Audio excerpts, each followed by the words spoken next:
So, Tara, a listener wrote to us and gave us a life history, sort of a story that she's struggling with in her life. And it had to do with a partner who's been in recovery and actually has been in recovery for a long period of time. Things had seemed great. They built a life together, had a family, and then things have gone really wrong. And there's been a massive relapse, and it's kind of led to just sort of a downhill spiral to where this relationship is now coming apart. So it it gave me it kind of caused me to question, how do you know then when somebody is really in recovery, and what should somebody do when there is this kind of relapse? How do you know whether it's just a temporary relapse versus something that's now indicative of something really bad going wrong between two people? My sobriety date is November 28th, 2007. And I also have 13 or 14 years in Al Anon, which is a fellowship specific for friends and family members of those of us who have alcoholism, drug addiction, any kind of addiction, really. So, relapse is always a very tough topic for people who do not understand addiction, alcoholism themselves. What I hear from a lot of mental health providers and drug and alcohol counselors is that relapse is a part of the recovery process, and that you should be aware, you as the partner of those people should be aware that it's very likely to happen. Since being introduced to 12-step fellowships, I have not relapsed. But what I have seen of people who have relapsed is that sometimes it's a sign that there was something wrong with their recovery program, and they immediately turn it around and have learned something valuable from it and have put the work in to make sure it never happens again. Other people, it's the start of a very long decline into a new rock bottom. Usually that bottom is way deeper and way worse than their previous bottom. I know for myself that if I was to start using today, it would be way worse because I have so much more to lose. I was 23 when I got clean. I'll be 39 in a couple months. I have kids. I'm married. I have a house. I have a lot more to lose today than I did when I was a 23-year-old kid. If someone is actually truly committed to change, you're going to see change in all areas of their lives. They're going to first have accountability and ownership of this happened. These are the action steps that I'm doing. You're going to see the action steps implemented. You're going to see that they're going to meetings, that they're reaching out to a sponsor, that they're calling members of a hotline or a phone list, that they decide to go put themselves in a treatment center.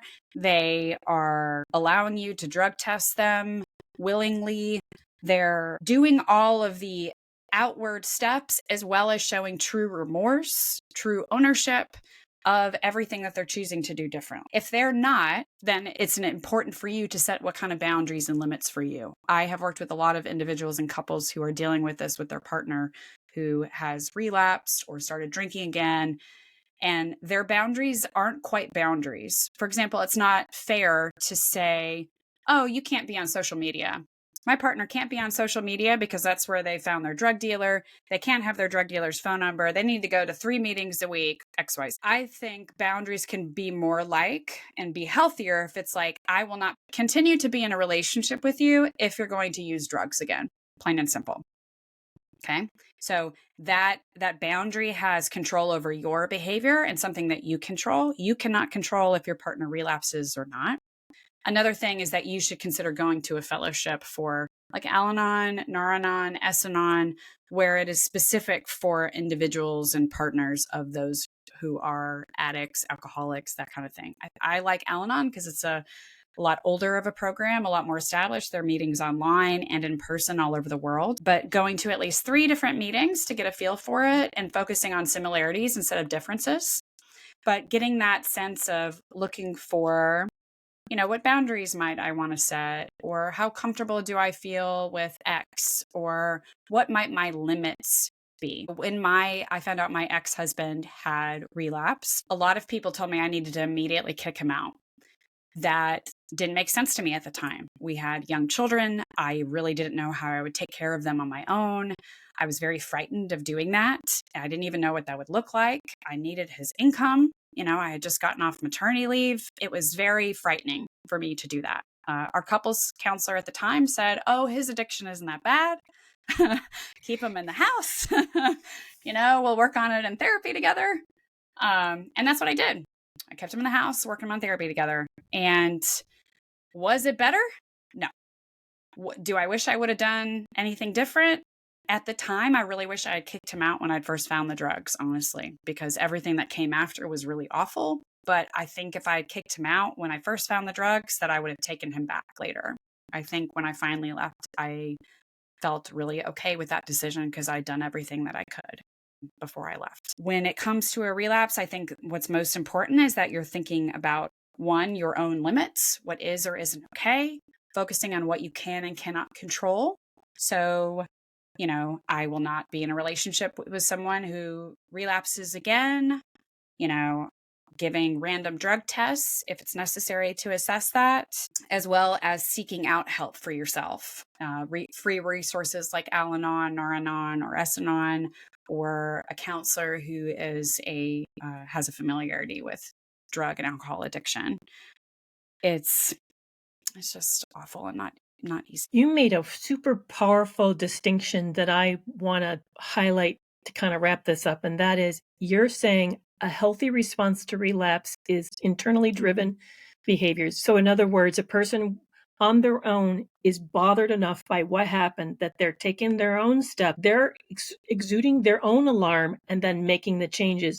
When we find ourselves having to operate that way for them, to function that way for them, that's a clue that we have someone who's not sincerely doing the work. And I know that that was definitely the case in my situation with my ex who has had a sex addiction, is that I acted as the healthy functioning person who set the limits for him and did all the monitoring for him. I should have seen his failure to assume that role was an indication that he wasn't actually doing any work at all. Mm-hmm. Thank you for that. That's huge. To me, that was, wow, really, really big.